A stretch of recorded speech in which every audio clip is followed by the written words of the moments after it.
बच्चों, आज हम गणित का एक महत्वपूर्ण टॉपिक त्रिकोणमिति पढ़ाना चाह रहे हैं, जो कि कक्षा 10 के बच्चों के लिए और बोर्ड परीक्षा की दृष्टि से बहुत ही इंपॉर्टेंट चैप्टर है। इसको हमें देखना होगा और इसके लिए त्रिकोण मतलब कम से कम हमें 3 कोण का तो अध्ययन करना ही है और इन 3 कोणों के अध्ययन से ही हम आगे का सब कुछ सीखने वाले हैं। और आपको जैसे सीखना है वैसे हम बताते हैं आपको। ये एक त्रिभुज है ABC एक त्रिभुज है जिसका कोण भी समकोण है। समकोण त्रिभुज होने के लिए एक कोण का 90 अंश होना आवश्यक होता है। और जैसा कि आप लोग जानते हैं कि 90 अंश के कोण को हम समकोण कहते हैं। 90 अंश के कोण को समकोण कहते हैं।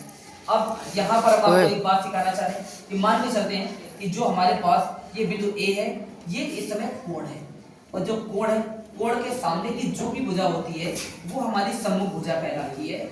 सम्मुख भुजा। इसी सम्मुख भुजा को हम दूसरा नाम भी देते हैं, इसको कहते हैं लंब। ये लंब मिल गया। हाँ। अगर हमने लंब प्राप्त कर लिया है तो लंब भुजा जिस भुजा पर गिरती है या आपतित होती है, टकराती है, वो भुजा हमारी आधार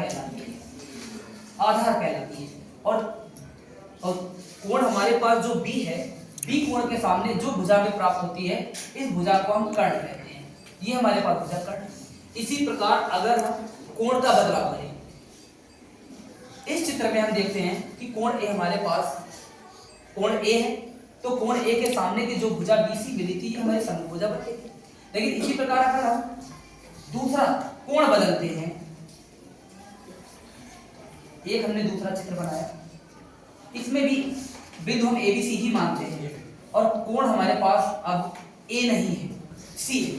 C कोण होने की दृष्टि से हम देखते हैं जो इसके सामने की भुजा है, ये इसके लिए सम्मुख भुजा बन जाती है। सम्मुख भुजा, या इसे ही दूसरा नाम आप देते हैं, कहते हैं लंब। और ये 90 अंश का B कोण हमारे पास 90 अंश का था। B कोण 90 अंश का होने की दृष्टि से हम देखते हैं कि इसके सामने की जो भुजा थी, ये भुजा हमारे पास कर्ण कहलाई। अब जो हमारे पास बची भुजा शेष बचती है, हमें कर्ण भी पता है, लंब भी पता है, तो आधार बचता है। ये हमारे पास आधार होगा। इन दोनों चित्रों में अगर हम देखते हैं और तुलना करते हैं तो एक चीज पाते हैं कि कर्ण का स्थान तो वही है, यानी कि फिक्स है, परंतु आधार और लंब का स्थान बदल जाता है। तो हम एक बात यहाँ से सीखते हैं कि लंब और आधार बदल जाते हैं, परंतु कर्ण का स्थान निश्चित या नियत होता है। इससे एक सूत्र बनता है जिसको हम पिछली क्लासों में जान चुके हैं, लेकिन फिर भी त्रिकोणमिति पढ़ाते समय उसका इस्तेमाल सबसे ज्यादा है, तो हम प्रयोग में लाते हैं उसको। वो सूत्र है हमारे पास पाइथागोरस प्रमेय सूत्र का इस्तेमाल हम करेंगे। पाइथागोरस प्रमेय क्या होती है?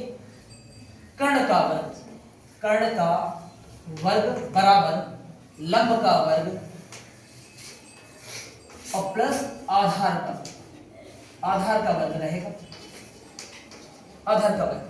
इस सूत्र का इस्तेमाल अब हम करके दिखाते हैं, क्योंकि सभी बच्चे इस सूत्र का इस्तेमाल करके इसके निश्चित नियमों को सीख लेंगे यहीं से। मान के चलते हैं कि एक हम कोई सवाल ले लेते हैं।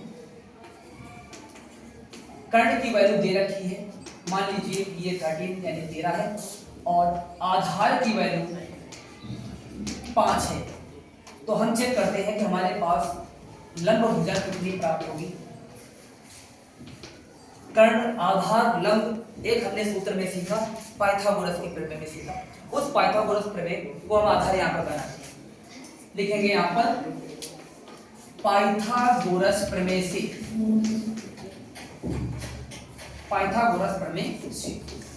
यानी इसका हम प्रयोग करना चाह रहे हैं। फॉर्मूला होता है इसका कर्ण का वर्ग बराबर लंब का वर्ग और प्लस आधार का वर्ग। इसका हम प्रयोग कराते हैं। कर्ण भुजा हमारे पास दे दिया है 13, इसका स्क्वायर करते हैं 13 का स्क्वायर, और लंब भुजा हमारे पास 5 है, तो 5 का स्क्वायर प्लस आधार, नहीं मिस्टेक। बच्चों ये बताओ कि लंब हमें दिया गया है क्या? नहीं दिया गया है। लंब हमें प्राप्त करना है। प्राप्त करना है मतलब हम लंब को ऐसे ही लिख देंगे जहां पर लंब स्क्वायर है और यहाँ पर आधार। आधार हमारे पास वैल्यू है कितनी है 5। हम 5 का वर्ग चलाते हैं। आप जानते हैं 13 का वर्ग यानी 13 का गुणा 13 में कराते हैं। जब 13 का गुणा 13 में कराते हो तो कितनी वैल्यू आती है? 169।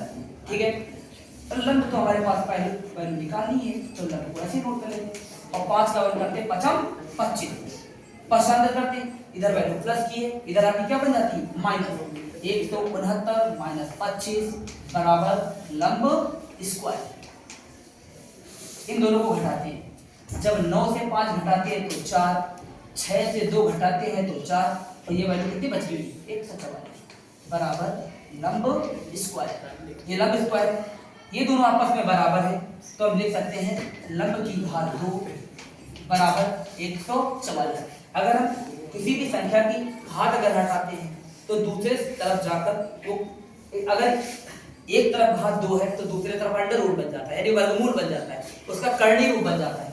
जैसे आप लोग सीखेंगे लंब बराबर क्योंकि स्क्वायर में हटा दिया तो इधर हो गया अंडर रूट 144। तो आप जानते हैं 144 जो है वो 12 का वर्ग होता है तो इसको हम लिख सकते हैं 12 गुणे 12 और रूट से हमेशा जुड़े से संख्या बाहर निकलती, ये कितना निकला? 12। तो लंब हमने प्राप्त कर लिया 12, कर्ण हमारे पास 13 था, आधार हमारे पास 5 था। तो लंब ज्ञात करने के लिए हमने सूत्र का प्रयोग किया और सूत्र में हमने ज्ञात किया कि जब हम कर्ण का वर्ग करते हैं और कर्ण का वर्ग और प्लस लंब का वर्ग प्लस आधार का वर्ग का हम प्रयोग करते हैं यहाँ पर। तो यहाँ पर कर्ण हमारे पास 13 था तो 13 का वर्ग किया तो 169 मिला। लंब ज्ञात करना था तो उसको नोट कर लिया और आधार 5 दे रखा था तो 5 का वर्ग किया 25। जब इसका पश्चांतर किया 169 से जब 25 घटाते हैं तो 144 प्राप्त होता है और बराबर लंब स्क्वायर।